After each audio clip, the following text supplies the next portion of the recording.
Welcome back to my channel. അപ്പോൾ ഇന്ന് ഞാനൊരു ചെറിയ ഡേ ഇൻ മൈ ലൈഫ് ചെയ്യാമെന്ന് വിചാരിച്ചു. അതിൻ്റെ കൂട്ടത്തിൽ കുറച്ച് പൊടിക്കയും കാര്യങ്ങളൊക്കെ ആയിട്ട് ഒരു ചെറിയൊരു വീഡിയോ ചെയ്യാൻ അടുക്കള ടിപ്സൊക്കെ ആയിട്ട്. അപ്പോൾ ഡേ ഇൻ മൈ ലൈഫ് എന്നൊന്നും പറഞ്ഞുകൂടാ, നമ്മൾ സാധാരണ ചെയ്യുന്ന പണീൻ്റെ അകത്തുനിന്നും കുറച്ച് എക്സ്ട്രാ ഞാൻ 2-3 പണി എക്സ്ട്രാ അധികം എടുത്തു. അത് ജസ്റ്റ് വീഡിയോ എടുത്തിട്ട് ഇട്ടോന്നേ ഉള്ളൂ കേട്ടോ. അപ്പോൾ ഇതായിരുന്നു രാവിലത്തെ പരിപാടി. എൻ്റെ തുടക്കം എങ്ങനെയായിരുന്നു, രാവിലെ ഞാൻ കുറച്ച് ചോറ് തിന്നിട്ടുണ്ടായിരുന്നു കാരണം ആമിക്ക് സ്കൂളിൽ കൊണ്ടുപോകാൻ വേണ്ടി ചോറ് ഉണ്ടാക്കിയിട്ടുണ്ടായിരുന്നു. അപ്പോൾ അവൾ ചോറ് വെച്ചാൽ അവൾ രാവിലെ ചോറ് തന്നു. അപ്പോൾ ഞാനും ആ കൂട്ടത്തിൽ കുറച്ച് ചോറ് തന്നു. ഇതൊരു 10 മണിയായപ്പോൾ ഞാൻ ജസ്റ്റ് ഒന്നും ഒരു എന്താ പറയുക ലഘുവായിട്ടൊരു ലഘു ഭക്ഷണം കഴിക്കാമെന്ന് വിചാരിച്ചു. എന്താ ശരീരം വല്ലാണ്ട് ശോഷിച്ചത് കൊണ്ട് നാട്ടിൽ പോയതിന് ശേഷം ഭയങ്കര പരാതി എല്ലാവർക്കും. എന്തൊരവസ്ഥയായത്, എൻ്റെ മുഖത്ത് നോക്കാൻ കഴിയുന്നില്ലല്ലോ, എനിക്ക് അവിടെ പട്ടിണിയാണോ എന്ന് വരെ ചോദിച്ച ആൾക്കാരുണ്ട്. അപ്പോൾ ഞാൻ വിചാരിച്ചു ഇനി കുറച്ചൊന്ന് തടിയൊന്ന് റെഡിയാക്കി നോക്കാന്നുള്ളത്. അപ്പം നമ്മളെ ശരീരം നമ്മളെ നോക്കിയില്ലെങ്കിൽ പിന്നെ വേറെ ആരാ നോക്കണ്ടേ. അപ്പോൾ ഞാൻ വിചാരിച്ചു കുറച്ച് എന്താ പറയുക ഹെൽത്തി ഫുഡൊക്കെ ഒന്ന് കഴിച്ച് നോക്കാന്നുള്ളത്. അപ്പോൾ അത് മുട്ടയിൽ എനിക്കിഷ്ടമുള്ളൊരു ഒരു ഐറ്റമാണ് കേട്ടോ ഇത്. മുട്ടയിൽ കുറച്ച് ഉപ്പും കുറച്ച് മഞ്ഞപ്പൊടിയും കുറച്ച് പഞ്ചസാരയും കൂടി ചേർത്ത് നന്നായി ഒന്ന് മിക്സ് ആക്കിയിട്ട് അതിലേക്ക് ബ്രെഡ് ഇട്ടിട്ട് ഒന്ന് നെയ്യിലോ അല്ലെങ്കിൽ ബട്ടറിലോ ഒക്കെ ഒന്ന് ഫ്രൈ ചെയ്തെടുക്കുക. ബ്രെഡ് റോസ്റ്റാണ് കേട്ടോ. അപ്പോൾ ഇത് വൈകുന്നേരത്തെ ചായൻ്റെ അടിയിലാക്കിയിട്ട് ഉണ്ടാക്കുന്നതാണെങ്കിൽ ആമിക്ക് ഭയങ്കര ഇഷ്ടമായി, എനിക്കും ഭയങ്കര ഇഷ്ടമായി ഇതിങ്ങനെ ബ്രെഡ് ഇങ്ങനെ റോസ്റ്റ് ചെയ്തിട്ട് കഴിക്കണത്.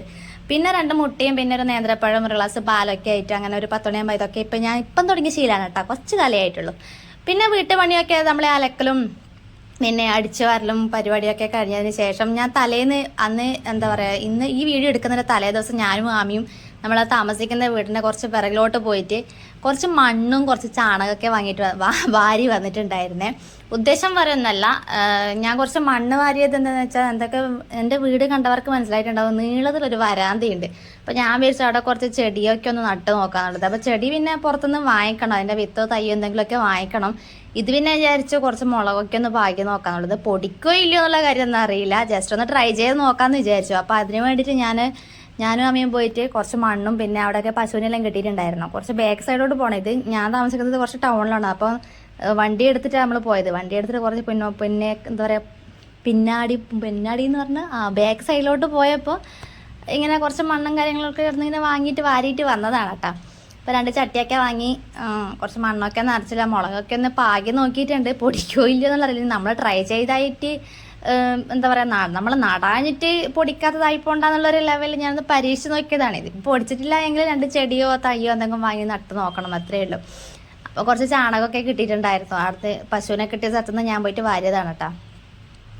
അപ്പോൾ ഇന്നത്തെ പരിപാടി ഒന്നാമത്തെ കാര്യം ഇതായിരുന്നു, ഒന്ന് ചെടിയൊക്കെ ഒന്ന് നട്ട് നോക്കാൻ. ഇതൊക്കെ വലിയ പണിയാണെന്ന് ചോദിക്കും, പക്ഷേ ഇതൊക്കെ ഒരു രസമല്ലേ. അപ്പോൾ അതൊക്കെ കഴിഞ്ഞിട്ട് ഞാൻ കുറച്ച് മുളകും പിന്നെ ഇത് തക്കാളി, ഇത് ഞാൻ യൂട്യൂബ് നോക്കിയിട്ടൊന്ന് പരീക്ഷിച്ച് നോക്കണതാണ് കേട്ടോ. തക്കാളി ഇങ്ങനെ മുറിച്ചിട്ട് ഇതുപോലെ ഇങ്ങനെ വെച്ച് കൊടുത്താൽ വെച്ച് കൊടുത്ത് കുറച്ച് മണ്ണൊക്കെ അതിൻ്റെ മുകളിലൊക്കെ ഇട്ട് കൊടുത്താൽ പൊടിക്കുന്ന പറയണത്. ഉറപ്പൊന്നുമില്ല, ഞാൻ സത്യം പറഞ്ഞ തക്കാളി ഇതുവരെ നടന്നത് കണ്ടിട്ടില്ല. എല്ലാവരും തക്കാളീൻ്റെ തൈ പറിച്ചിട്ടോ അല്ലെങ്കിൽ അതിൻ്റെ വിത്ത് വാങ്ങിയിട്ടോ അങ്ങനെ എങ്ങാണ്ടായിരിക്കും നടുക.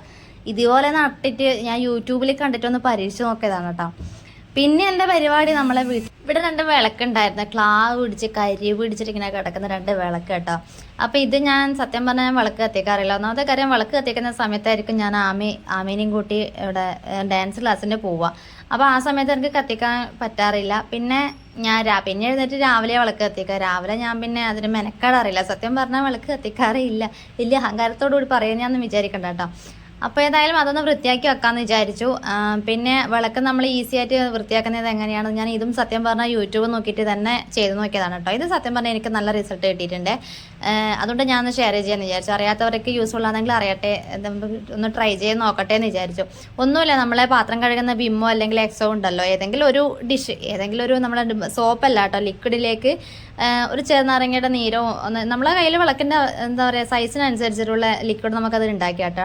നമ്മുടെ പുളിനാരങ്ങ നീരും പിന്നെ നമ്മുടെ ലിക്വിഡും കൂടി മിക്സ് ആക്കിയിട്ട് നന്നായി സ്ക്രബ്ബർ വെച്ചിട്ടും തേച്ചേക്കുക. പണ്ടെല്ലാം എൻ്റെ വീട്ടിൽ ഞാൻ വിളക്ക് വൃത്തിയാക്കിയിരുന്നത് മറ്റേ ഓട്ടിൻ്റെ പൊടിയോ അല്ലെങ്കിൽ ഇഷ്ടികൻ്റെ പൊടിയൊക്കെ തുണിയിൽ ചുറ്റിയിട്ട് ഇങ്ങനെ നന്നായി ഉരച്ച് അങ്ങനെയൊക്കെയാണ് വിളക്ക് വൃത്തിയാക്കിക്കൊണ്ടിരുന്നത്.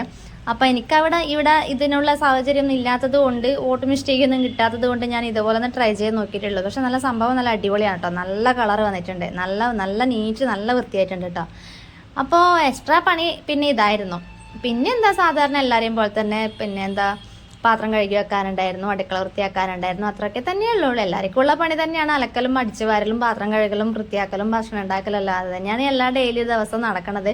പിന്നെ എല്ലാ ദിവസത്തിനുള്ളതിനേക്കാളും കുറച്ച് കൂടുതലൊന്ന് പണിയുള്ള ദിവസം ഒന്ന് കാണിച്ചെന്നേ ഉള്ളൂ കേട്ടോ. അപ്പോൾ വീഡിയോ ഇത്രയേ ഉള്ളൂ. അപ്പോൾ വീഡിയോ ഇഷ്ടപ്പെട്ടാൽ ഒന്ന് ലൈക്ക് ചെയ്യണേ, കൂട്ടത്തിൽ ചാനൽ ഒന്ന് സബ്സ്ക്രൈബ് ചെയ്തിട്ടൊന്ന് സപ്പോർട്ട് ചെയ്യാം കേട്ടോ.